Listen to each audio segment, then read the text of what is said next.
The other disciple who had reached the tomb first also went inside. He saw and believed. யோவான் 20:8. கல்லறைக்கு முதலில் வந்து சேர்ந்த மற்ற சீடரும் உள்ளே சென்றார், கண்டார், நம்பினார். இது கிறிஸ்து வழங்கும் வாழ்வு தரும் நற்செய்தி. கிறிஸ்துவே உமக்கு புகழ். இயேசுவின் அன்பார்ந்த சகோதர சகோதரிகளே, அன்பார்ந்த பிள்ளைகளே, அன்பார்ந்த தொலைக்காட்சி நேய விசுவாசிகளே, செயின்ட் இக்னேஷியஸ் ஆஃப் Antioch இஞ்ஞாசியார் கூறுகிறார், do not have Jesus on your lips and the world in your hearts.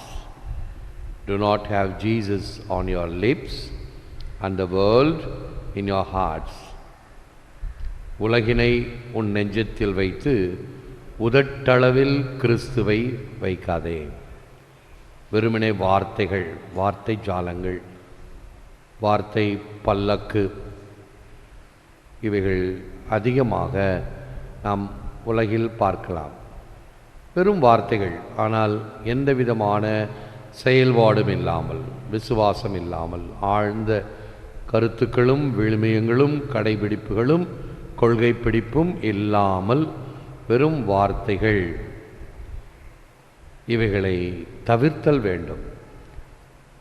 உள்ளொன்று வைத்து புறமொன்று பேசுவோர் என்ற நிலை இல்லாமல் மனத்துக்கண் மாசிலன் ஆதல் என்பதை போல இருத்தல் வேண்டும்.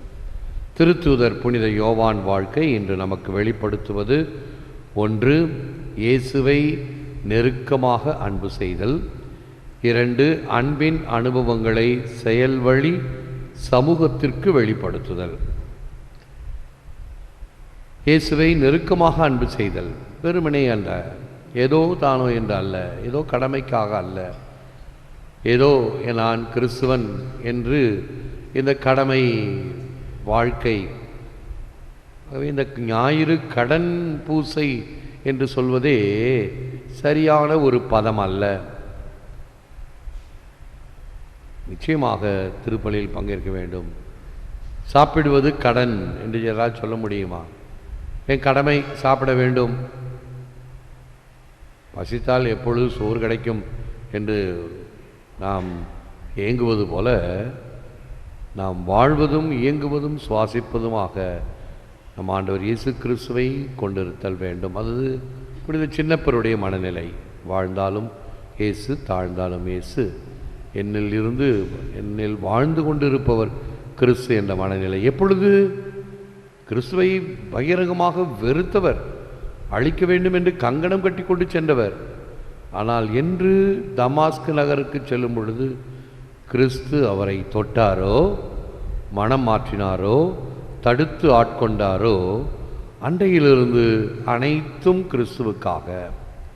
தயாதர் ஷதேன் என்ற ஆன்மீக அறிஞர் கூறுவார், அனைத்தும் கிறிஸ்து மையமாக, கிறிஸ்டோசென்ட்ரிக். இவைகள் உயர்ந்த ஆன்மீக லட்சியங்கள். ஆனால் நம்மால் குறைந்தபட்சம் இயேசுவை முழுமையாக நம் உள்ளத்தில் வைத்திருத்தல் வேண்டும். 2. அன்பின் அனுபவங்களை செயல்வழி சமூகத்திற்கு வெளிப்படுத்துதல். நான் அன்பு செய்கிறேன் பேர்வழி என்றால் அது வெளிப்பட வேண்டும் என்னுடைய செயல்களால். சமூகத்திற்கோ அல்லது வீட்டிற்கோ குடும்பத்திற்கோ அன்பு செய்தல் என்பது அதனுடைய வெளிப்படையாக, அடையாளங்களாக என்னுடைய செயல்பாடுகள் இருத்தல் வேண்டும்.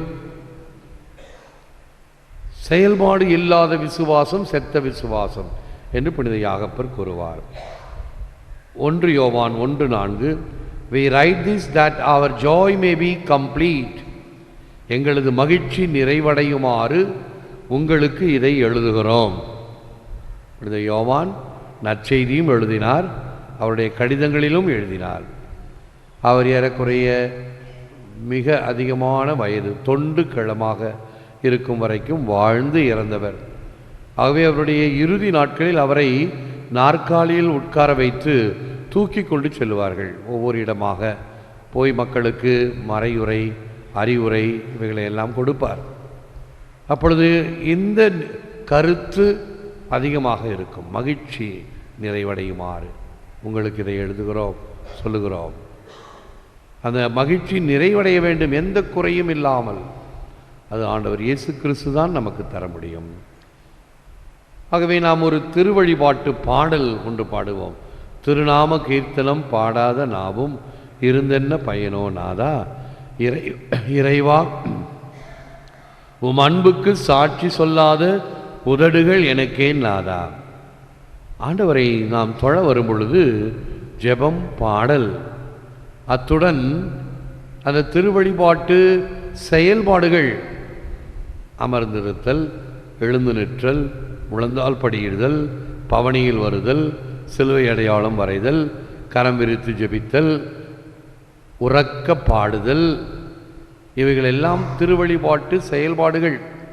வெறுமனே இருந்து கொண்டு இன்னும் கூட ஒரு சிலர் இவ்வளவு நாட்கள் வத்திக்கான் சங்கம் கூடி முடிந்து பலவிதமான மறைவுரைகளை எல்லாம் கேட்டு இன்றைக்கும் திருப்பலியிலே எங்கேயாவது ஒரு ஓரமாக உட்காந்து ஜெபமாலை ஜெபிச்சுக்கிட்டு இருப்பாங்க. அர்த்தமே இல்லை. ஜெபமாலை ஜெபிப்பதில் அல்ல, எந்த நேரத்தில் ஜெபிப்பது என்பது. திருப்பலியிலே முழுமையாக பங்கேற்றல் வேண்டும். அந்த பாடல்களை பாடி ஜெபங்களை சொல்லி எப்பொழுதெல்லாம் எழுந்து நிற்க வேண்டும், முழந்தால் படியிட வேண்டும்.